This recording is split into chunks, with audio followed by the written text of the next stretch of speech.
We took the credit for your patent because, let's face it, girls don't run tech firms, my father toasted, raising his crystal champagne flute toward the far end of the long glass table where I sat in silence. The 12 other men in the executive boardroom, my older brother Silas, our internal legal team, and the acquisition executives from Blue Sky Incorporated, chuckled in unison, tapping their own glasses in a repulsive display of shared arrogance. They were celebrating the finalization of a $100 million buyout of our family's software development firm, a valuation based entirely on a revolutionary neural network data compression algorithm that I built from scratch over 4 years of grueling, isolated labor.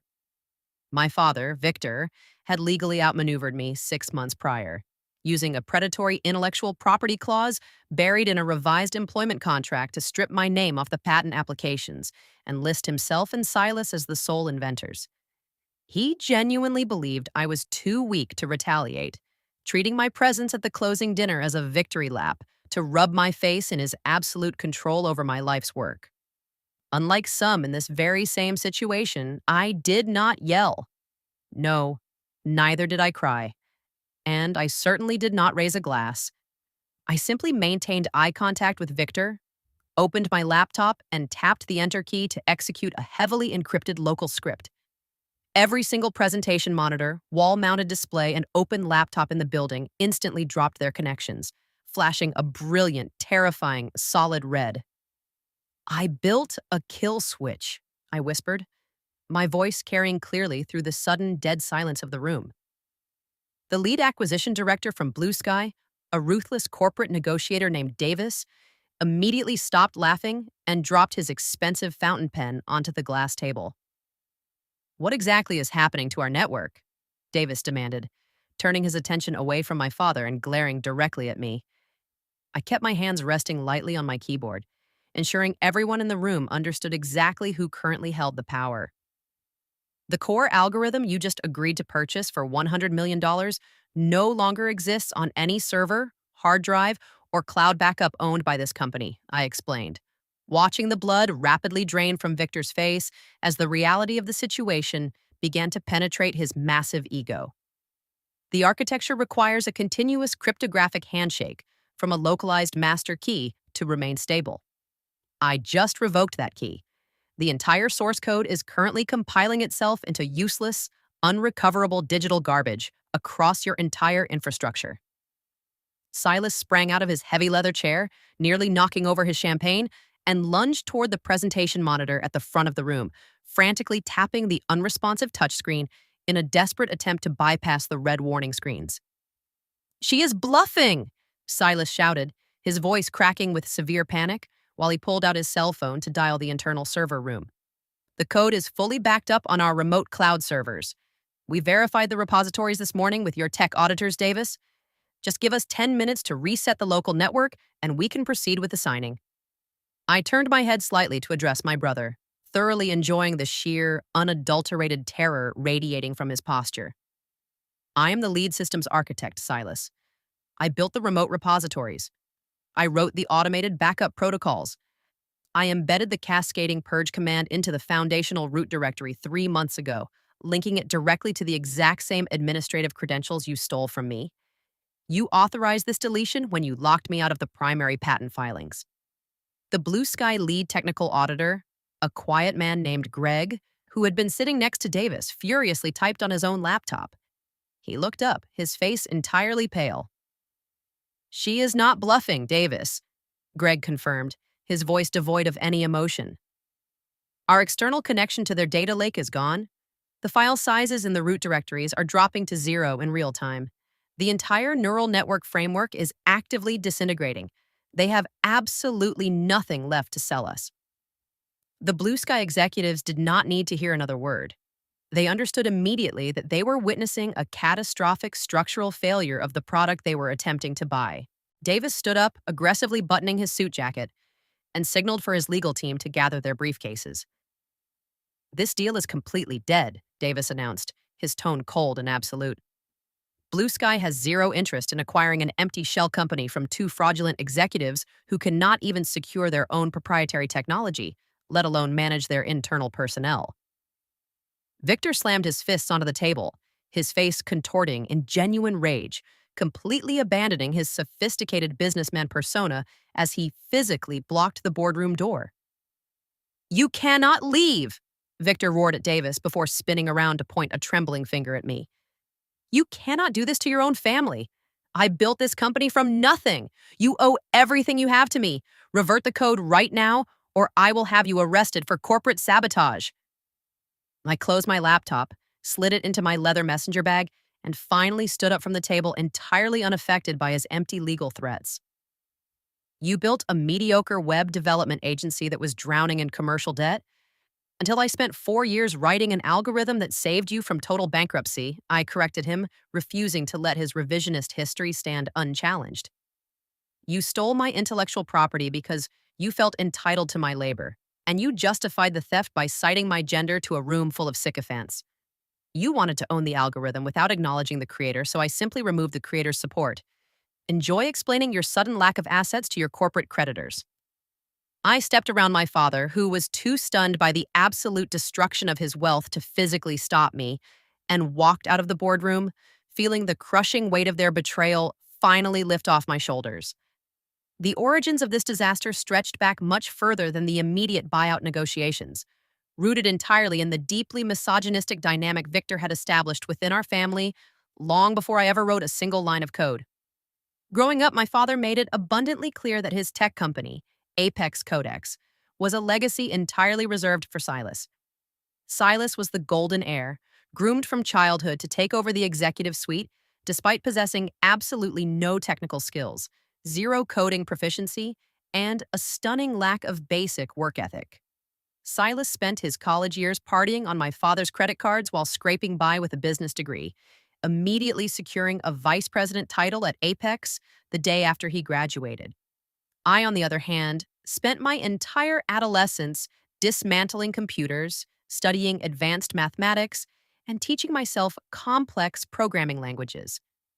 When I graduated at the top of my university class with a degree in software engineering, Victor did not offer me a management position. He offered me a cramped cubicle in the basement server room, assigning me an entry-level salary and the condescending title of junior systems analyst. I accepted the job solely because I needed access to enterprise-level hardware to test a theoretical data compression model I had been conceptualizing during my senior year. For 4 brutal years, I worked 70-hour weeks in complete isolation. During the day, I managed the company's failing legacy databases. At night, I built a revolutionary neural network algorithm capable of compressing massive datasets by 80% without losing a single byte of structural integrity, a technology that would completely disrupt the global cloud storage industry. I stupidly believed that if I presented Victor with a finished, fully functional product that could generate billions in licensing revenue, he would finally respect my intellect and grant me my rightful place as a co-founder and equal partner. I presented the completed algorithm to Victor and Silas during a private demonstration in November. They watched the data compile at unprecedented speeds, and I saw genuine awe in my father's eyes. He praised my work, promised me a massive promotion, and instructed me to hand over the source code to the internal legal department so they could begin the patent filing process. I trusted my father, handed over the encrypted drives, and waited for the official paperwork. 3 months later, I found a discarded physical copy of the finalized patent application sitting next to the office shredder. I picked it up, expecting to see my name listed as the primary inventor. Instead, the document clearly listed Victor as the lead architect and Silas as the co-creator. My name was completely absent from the entire 70-page filing.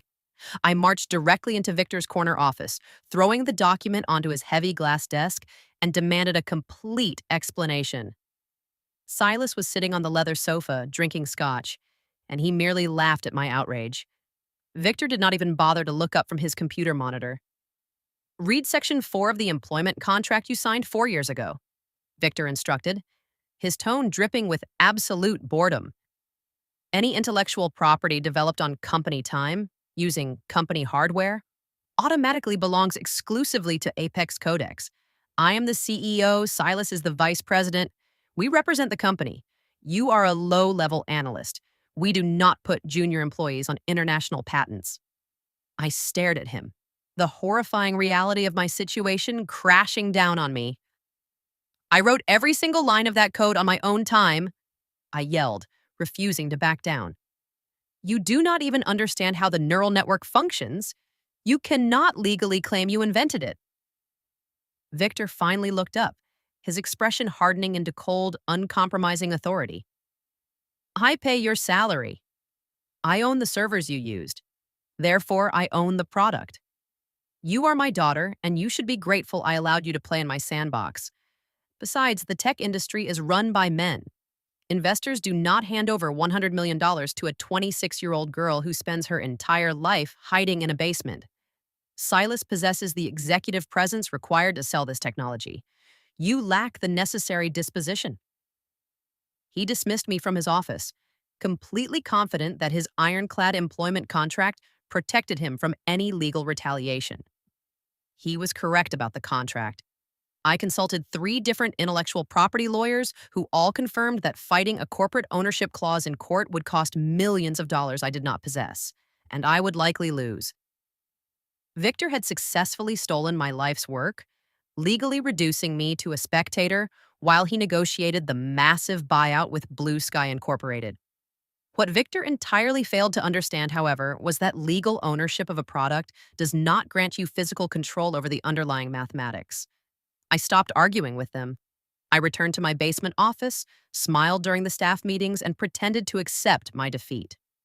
Victor and Silas were so consumed by their impending wealth that they never bothered to audit the final version of the source code I uploaded to the main servers. Over the next 6 weeks, I painstakingly rewrote the foundational architecture of the algorithm.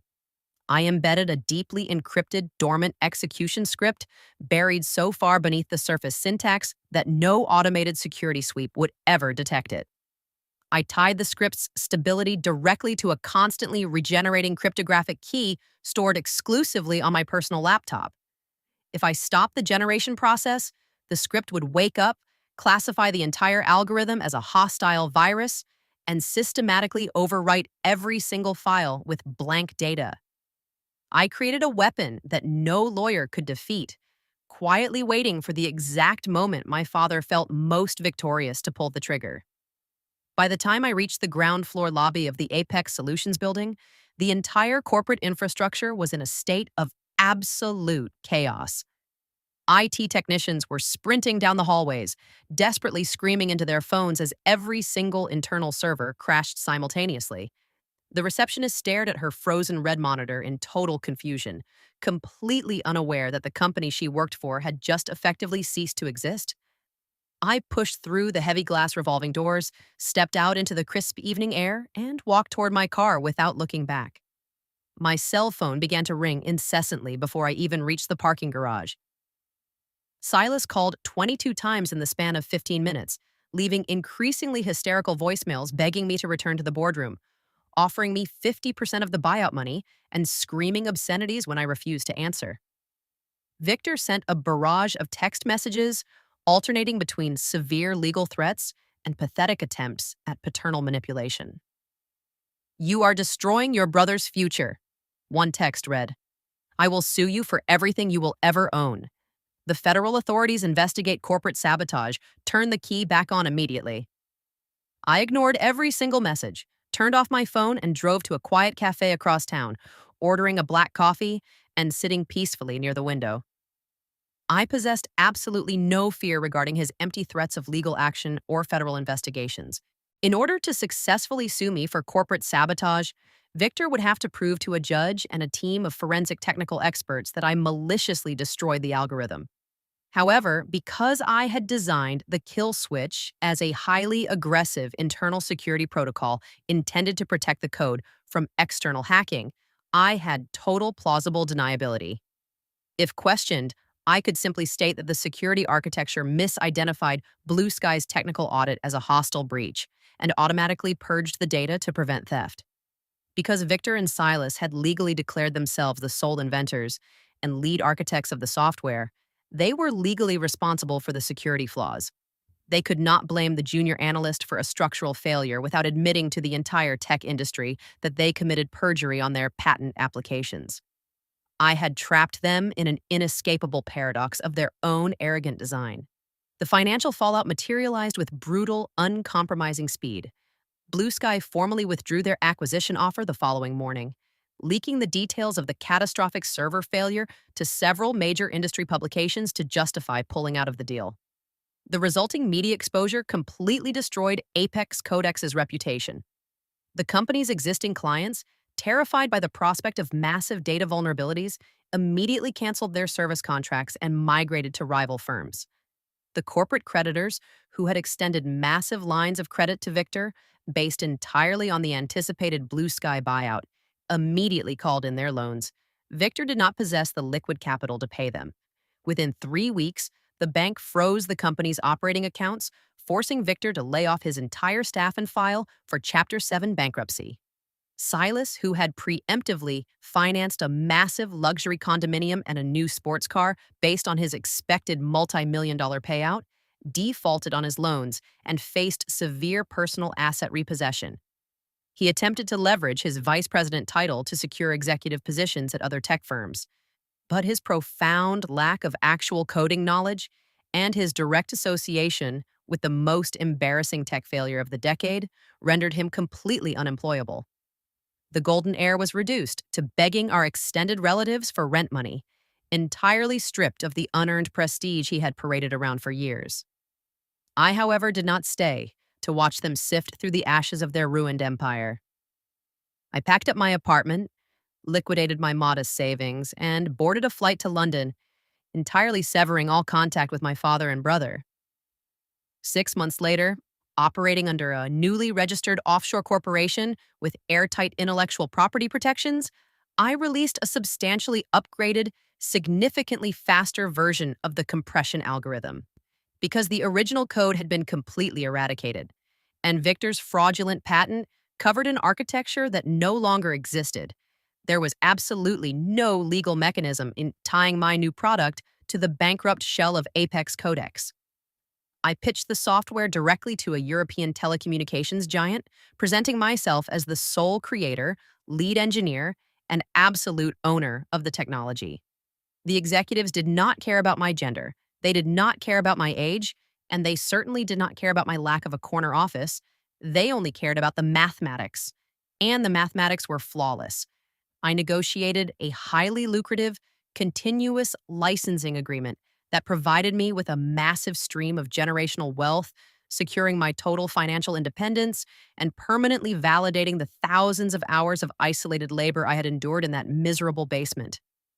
I eventually bought a sprawling, ultra-modern house overlooking the Thames, running my tech firm entirely on my own terms, surrounded by brilliant engineers who respected my intellect. I never received an apology from Victor or Silas, nor did I ever expect one.